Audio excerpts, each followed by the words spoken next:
Assalamualaikum warahmatullahi wabarakatuh. Kembali lagi dengan saya, Vena, yang akan menemani malam kesendirian. Sebelum masuk ceritanya, tarik selimutmu, matikan lampu kamarmu. Mari kita simak ceritanya. Dukun Iroh lalu merogoh kantong kecil dari balik bajunya dan mengeluarkan segenggam kemenyan. Ia menyalakannya dengan korek api, dan dalam sekejap, asap putih mengepul ke udara. Aromanya tajam dan menusuk, membuat Doni sedikit tersedak. Malam ini, kita panggil dia, suara Dukun Iroh semakin dalam. Tiba-tiba, terdengar suara seperti sesuatu yang bergerak di antara dedaunan. Semak-semak di belakang pohon beringin bergoyang perlahan, meskipun tak ada angin yang bertiup ke arah sana. Doni menegang. Pak Karso tetap diam, matanya menatap tajam ke depan. Dukun Iroh mulai bergetar, seperti tubuhnya dirasuki sesuatu. Matanya yang tadi normal kini melotot, bola matanya terlihat lebih gelap, seperti tertutup bayangan hitam pekat. Bibirnya bergetar, lalu tiba-tiba ia tertawa kecil, suara yang bukan berasal dari seorang manusia biasa. Hahaha. Doni bergidik. Pak Karso tetap tenang. Ia tahu, ritual sudah berhasil membuka pintu. Hahaha, siapa yang mengganggu? Suara berat keluar dari mulut Dukun Iroh, tapi itu bukan suaranya sendiri. Pak Karso maju satu langkah. Kami ingin mengambil pusaka, seperti yang dulu dijanjikan.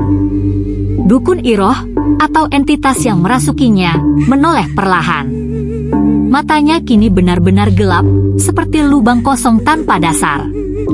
Ia terdiam sesaat, seakan berpikir, lalu tertawa kecil lagi. Pusaka, hahaha, kalian selalu meminta, tapi lupa membayar. Pak Karso menggertakkan giginya. Kami sudah menyiapkan tumbal. Angin tiba-tiba berhenti. Hening. Doni merasa tengkuknya meremang. Dukun Iroh tersenyum, senyum yang bukan miliknya. Baik, kita lihat, apakah tumbal kalian cukup. Dan tiba-tiba, dari balik pepohonan, terdengar suara langkah kaki berat. Seperti sesuatu yang besar sedang mendekat. Doni merasa jantungnya hampir berhenti. Ia ingin menoleh ke belakang. Tapi entah kenapa, tubuhnya terasa terkunci di tempatnya. Suasana di hutan semakin mencekam. Hawa dingin menyelusup di antara pepohonan, menyusup ke kulit seperti ribuan jarum halus. Doni merasa napasnya tercekat, tubuhnya kaku seolah ada tangan tak terlihat yang mencengkeramnya. Dari balik pepohonan gelap, langkah berat itu semakin mendekat. Duk, duk, duk. Suara itu seperti berasal dari sesuatu yang tidak wajar, terlalu besar, terlalu berat untuk menjadi langkah manusia biasa. Pak Karso tetap berdiri tegak, tapi keningnya mulai berkerut. Ia mengerling ke arah Dukun Iroh yang masih duduk bersila dengan mata yang kini benar-benar hitam pekat. Bibirnya bergerak sendiri, berbisik dalam bahasa yang terdengar seperti gumaman dari dunia lain. Sebuah bayangan raksasa mulai terlihat di antara batang pohon. Perlahan, sesosok makhluk tinggi menjulang, berbentuk samar dengan tubuh gelap pekat, muncul dari kegelapan. Matanya merah menyala seperti bara api, dan napasnya berat, terdengar seperti geraman binatang buas. Doni ingin mundur, tapi kakinya seakan terpaku ke tanah. Dukun Iroh mendongak dengan senyum aneh. Tumbal mana? Pak Karso merogoh saku jaketnya, mengeluarkan selembar kain putih yang terlipat rapi.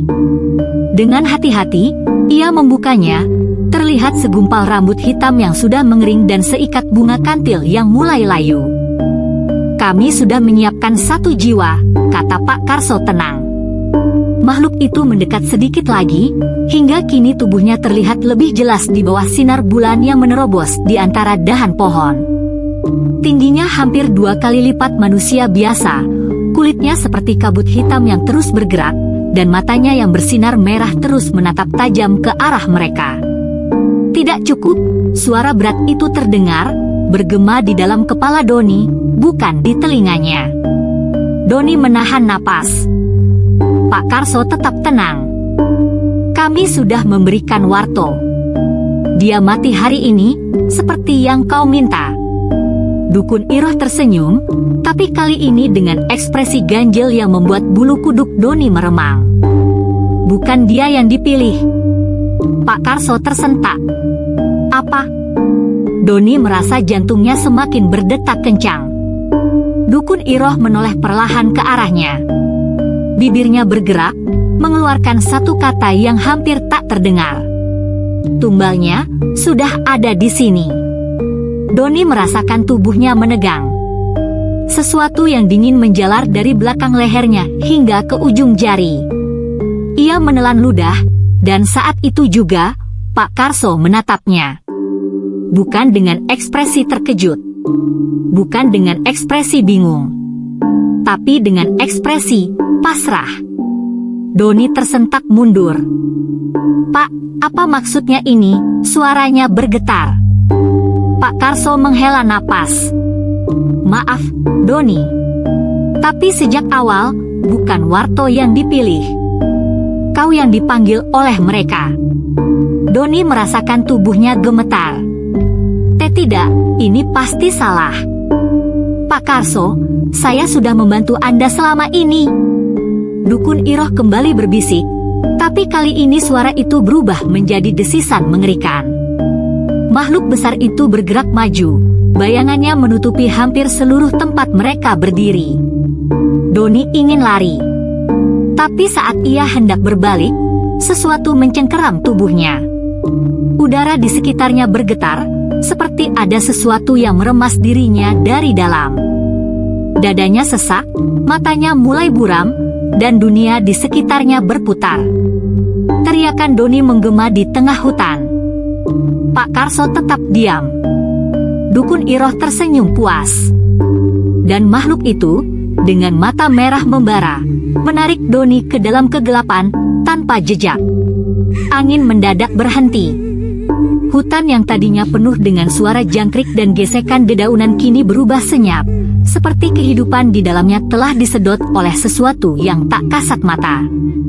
Pak Karso tetap berdiri di tempatnya, menatap kosong ke arah di mana Doni menghilang. Tak ada lagi jejak pria itu, seolah ia tak pernah ada di tempat itu sebelumnya. Dukun Iroh menghela napas pelan, lalu menoleh ke arah Pak Karso. Satu tumbal sudah diterima. Pak Karso masih diam. Wajahnya tetap tenang, namun matanya sedikit berkaca-kaca.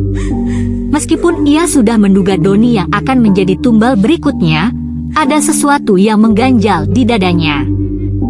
Namun, sebelum ia bisa berkata apa-apa, suara berat kembali bergema di dalam kepalanya. Kurang. Pak Karso tersentak. Apa maksudnya? Dukun Iroh tersenyum tipis, seolah sudah menduga hal ini. Pusaka yang kau minta bukan benda biasa, Pak Karso. Ia butuh lebih dari satu jiwa. Pak Karso mengepalkan tangannya. Kita sudah memberi satu tumbal. Bukankah itu cukup? Sebuah suara tawa pelan terdengar dari balik kegelapan. Sesosok bayangan besar mulai merayap di sekitar akar beringin, bergerak seperti kabut hitam yang menggeliat pelan. Kau ingin proyek ini sukses, bukan? Kau ingin jalan itu selesai tanpa hambatan? Maka, kau tahu jawabannya? Dukun Iroh menatap Pak Karso dengan tatapan penuh arti. Satu jiwa lagi, Pak Karso. Pak Karso menggeram pelan. Ia tahu ini bisa terjadi, tapi ia tak menduga makhluk itu akan meminta lebih. Namun, ia juga tahu, menolak bukanlah pilihan. Ia menutup matanya sejenak, lalu menarik napas panjang. Siapa yang mereka inginkan? Dukun Iroh melempar sejumput kemenyan ke dalam bara kecil yang masih mengepul. Asap putih melayang ke udara, membentuk bayangan samar. Lambat laun, sosok seseorang mulai terlihat di dalam asap itu. Seorang pria muda dengan kulit sawo matang. Tubuhnya kurus namun berotot karena pekerjaan beratnya. Dan matanya penuh dengan kebaikan dan ketulusan. Joko. Pak Karso menghela napas panjang, menutup matanya sejenak, lalu membuka kembali dengan ekspresi yang sulit ditebak. Baik, aku akan urus ini. Dukun Iroh tersenyum puas. Kita punya waktu 2 hari. Pastikan dia tidak curiga. Pak Karso menatap ke arah kegelapan. Di dalam hatinya, ada sedikit perasaan bersalah. Tapi ia sudah terlalu jauh untuk mundur. Sinar matahari pagi menerobos kabut tipis yang masih menggantung di sekitar area proyek. Para pekerja mulai beraktivitas, mengambil alat-alat mereka, dan bersiap melanjutkan pekerjaan. Suasana sedikit lebih tenang dibanding hari sebelumnya, tapi ada sesuatu yang ganjil. Joko yang baru saja selesai mengencangkan tali sepatunya melirik ke sekeliling.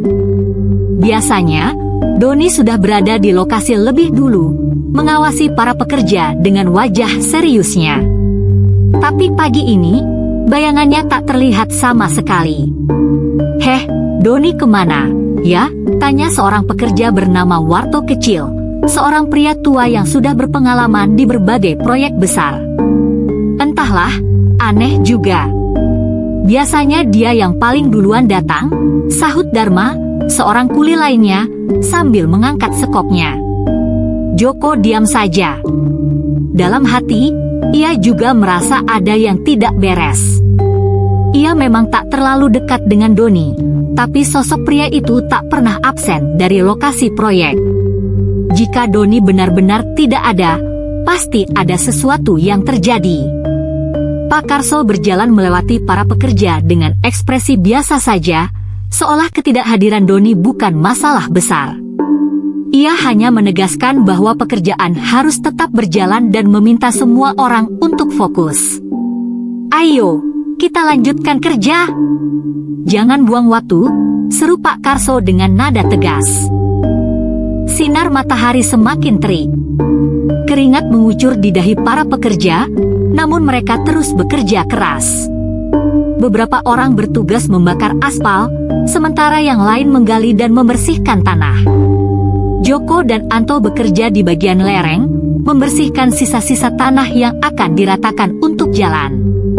Mereka bercanda kecil untuk menghilangkan lelah, tapi tiba-tiba, "Braak!" Suara gemuruh terdengar dari atas bukit. Semua kepala menoleh ke arah suara itu.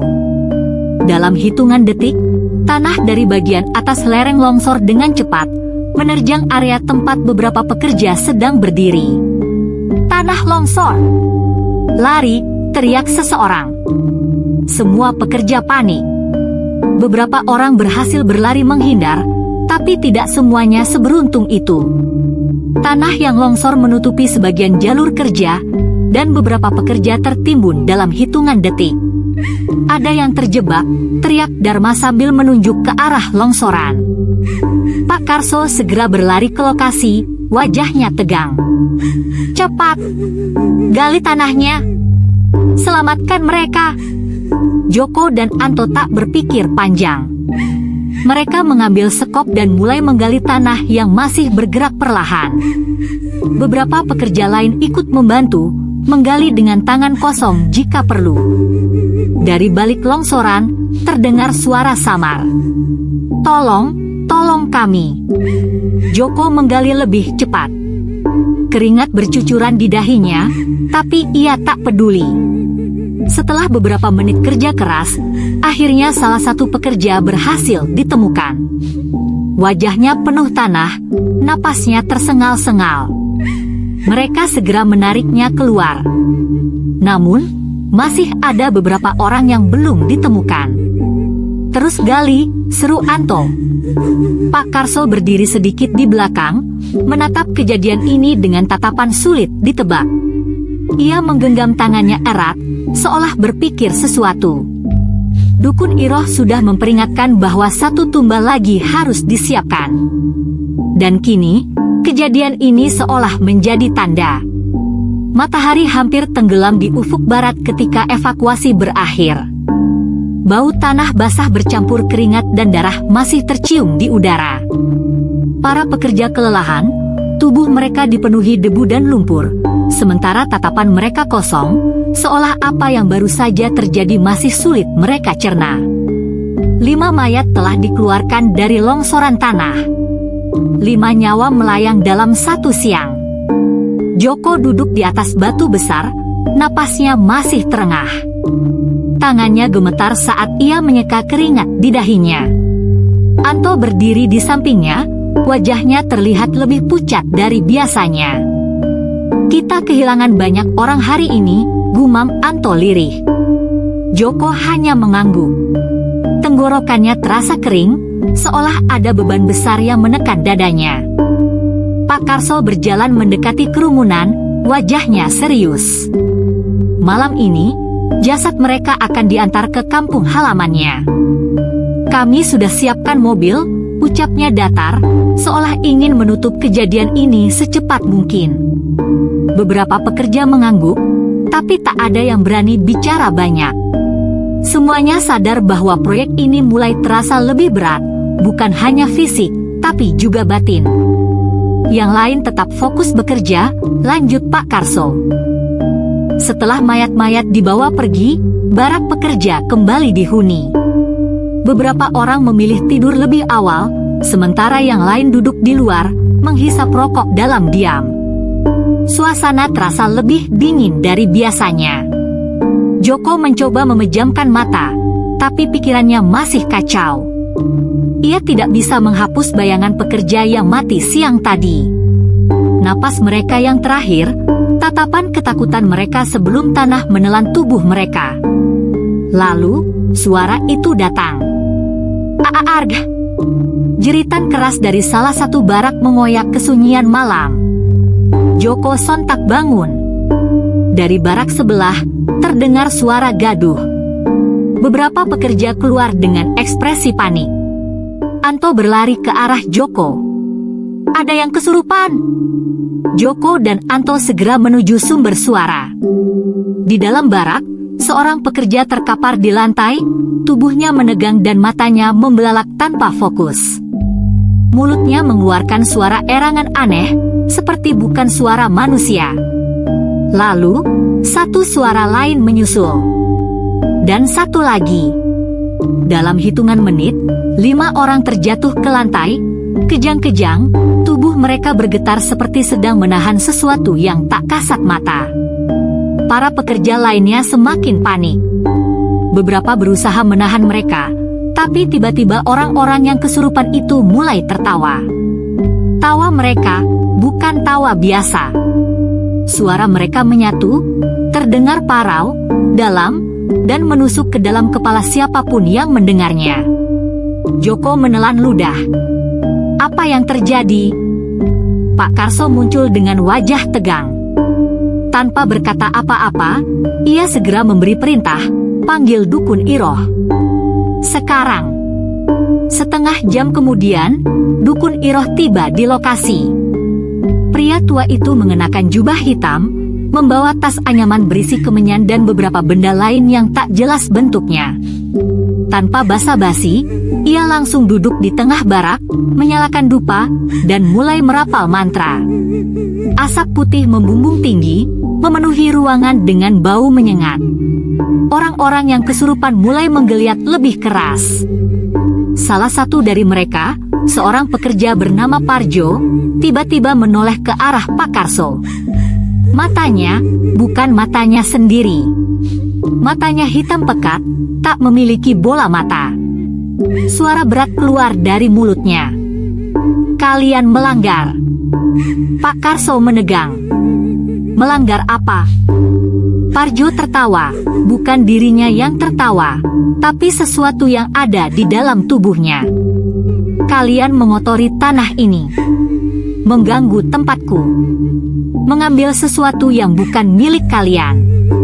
Dukun Iroh menaburkan kemenyan ke api kecil yang telah ia buat. Asap tebal menguar, membuat tubuh Parjo bergetar.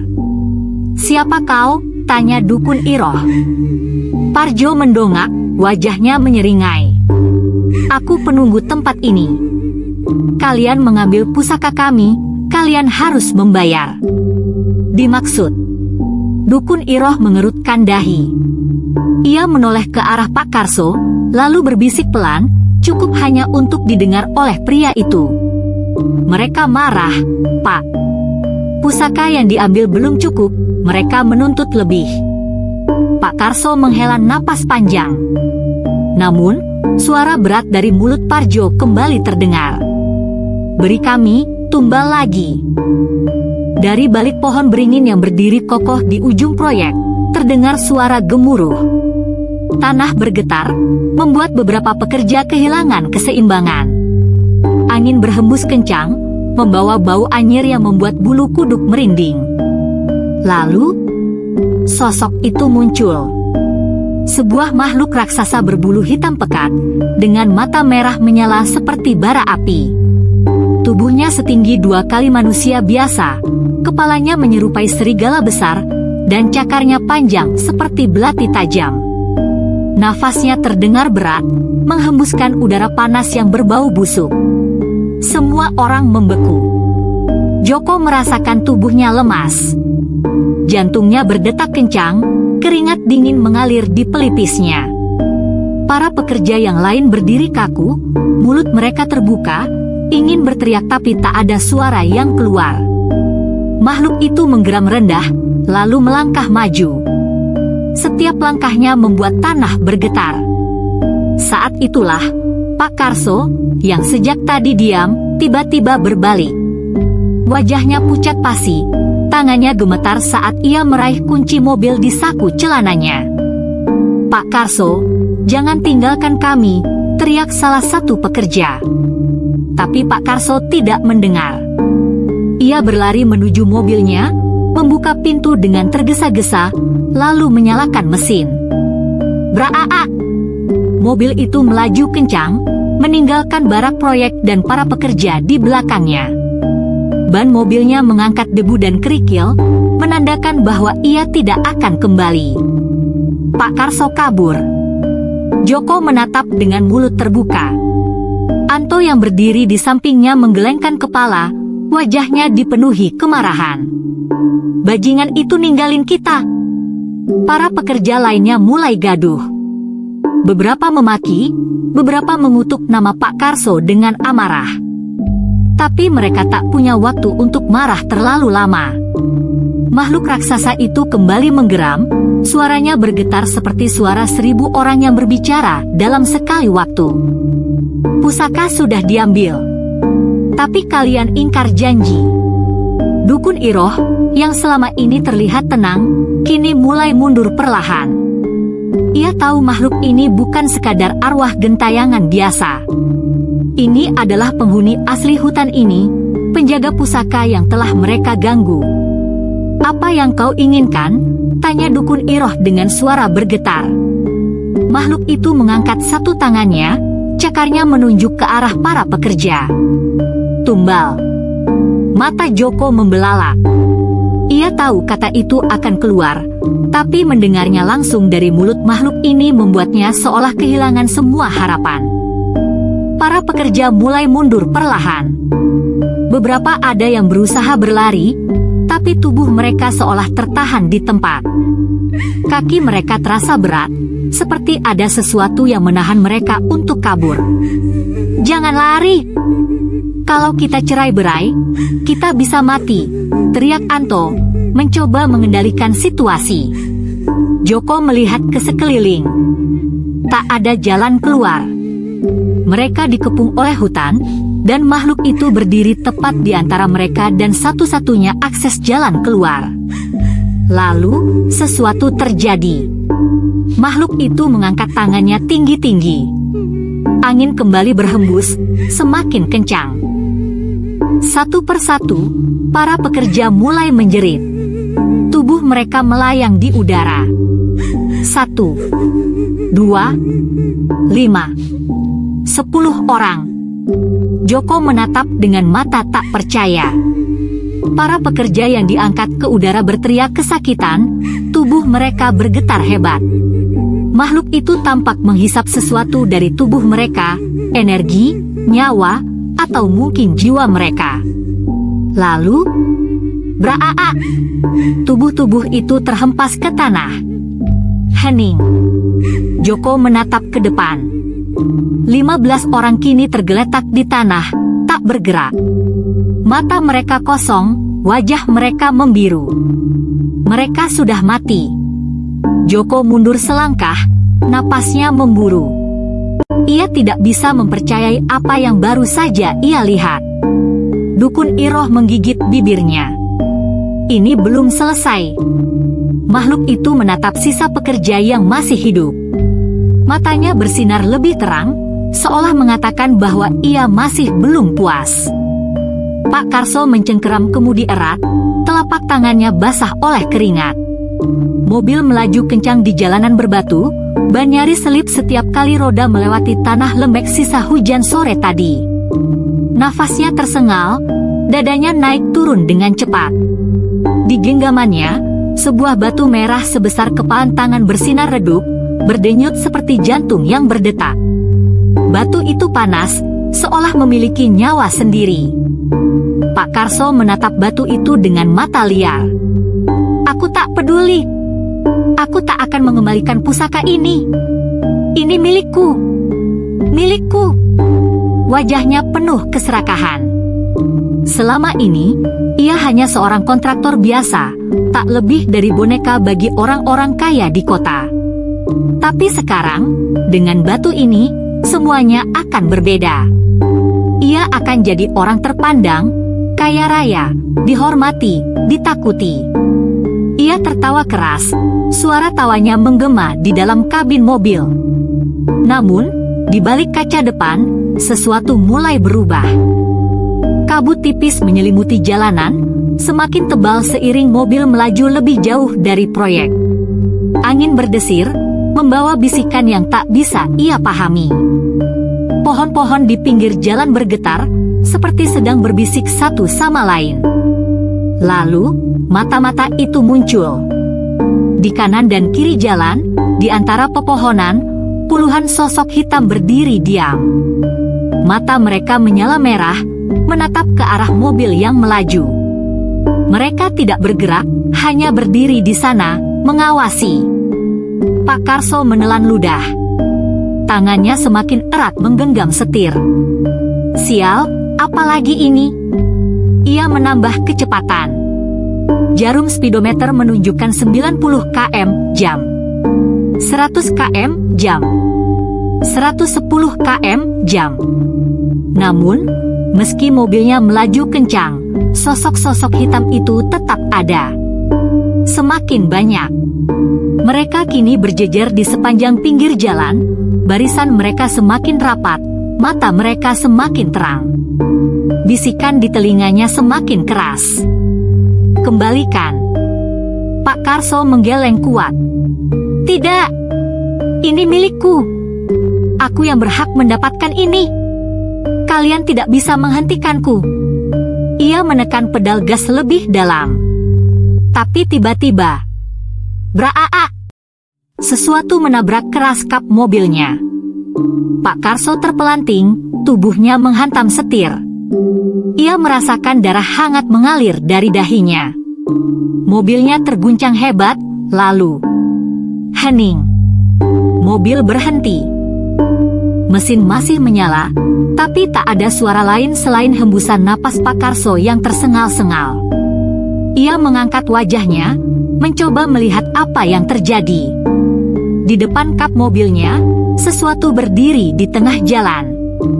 Sosok itu bukan makhluk berbulu besar seperti yang tadi muncul di proyek, tapi lebih mengerikan.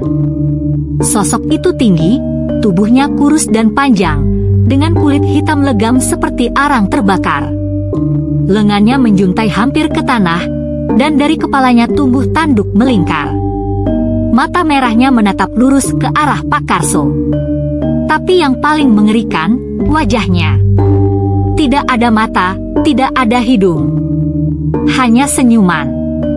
Senyum lebar yang membelah wajahnya dari telinga ke telinga, menampakkan gigi-gigi panjang yang tajam dan menguning. Sosok itu tertawa pelan. Pak Karso membeku di tempat. Tangan dan kakinya bergetar.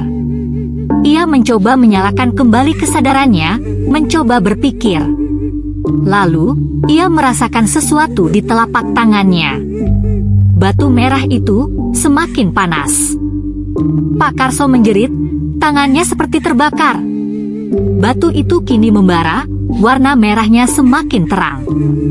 Ia mencoba melemparkannya, tapi tangannya tidak bisa bergerak.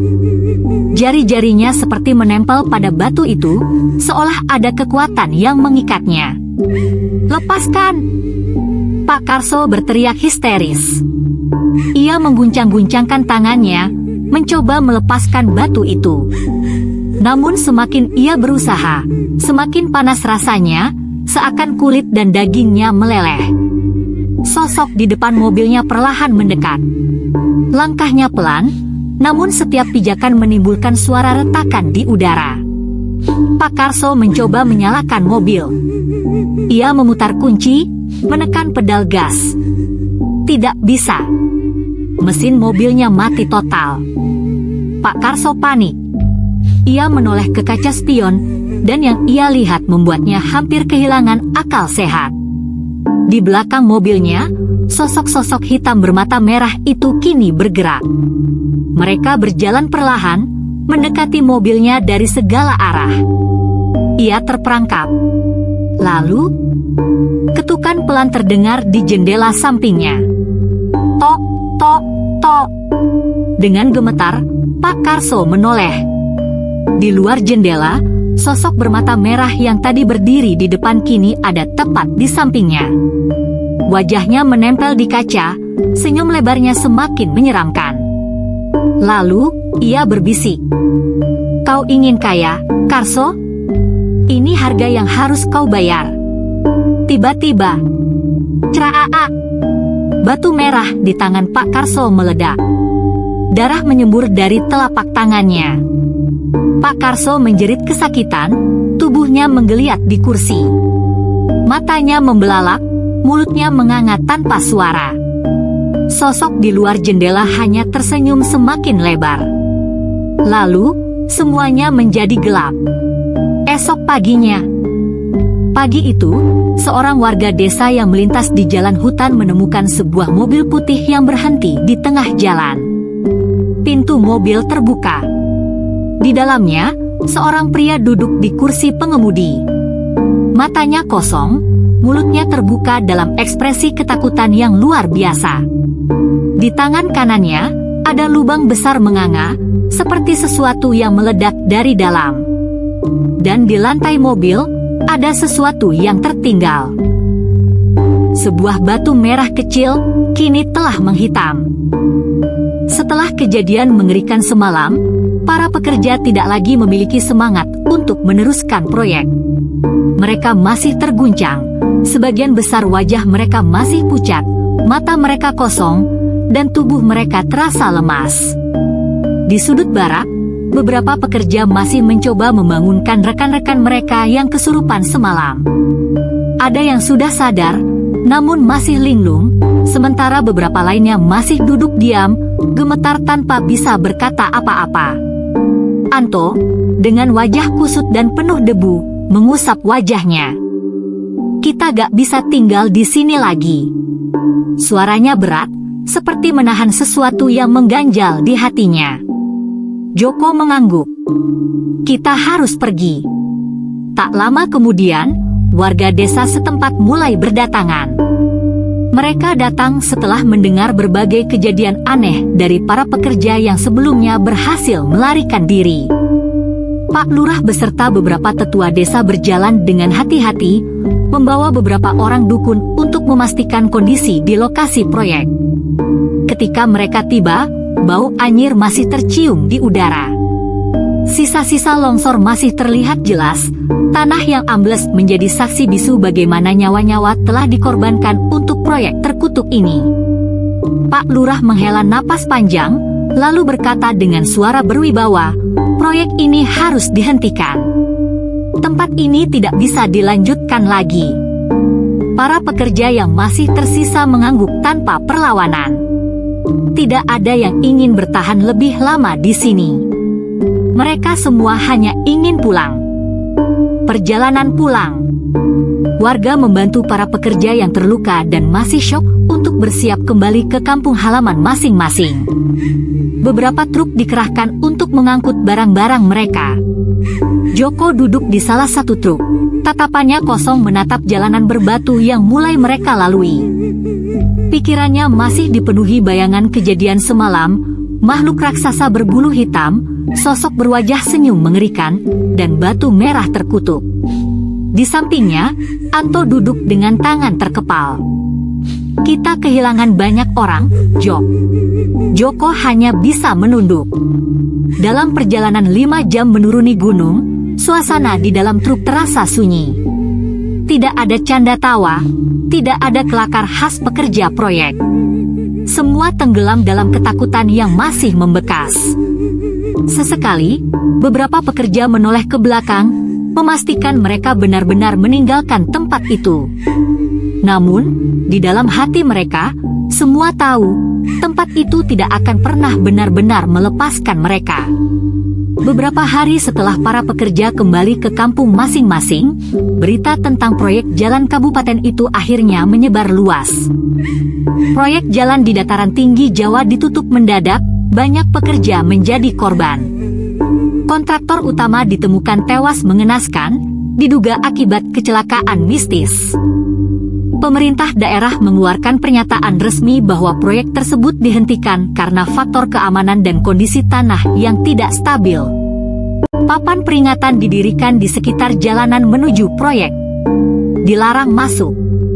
Wilayah ini ditutup permanen.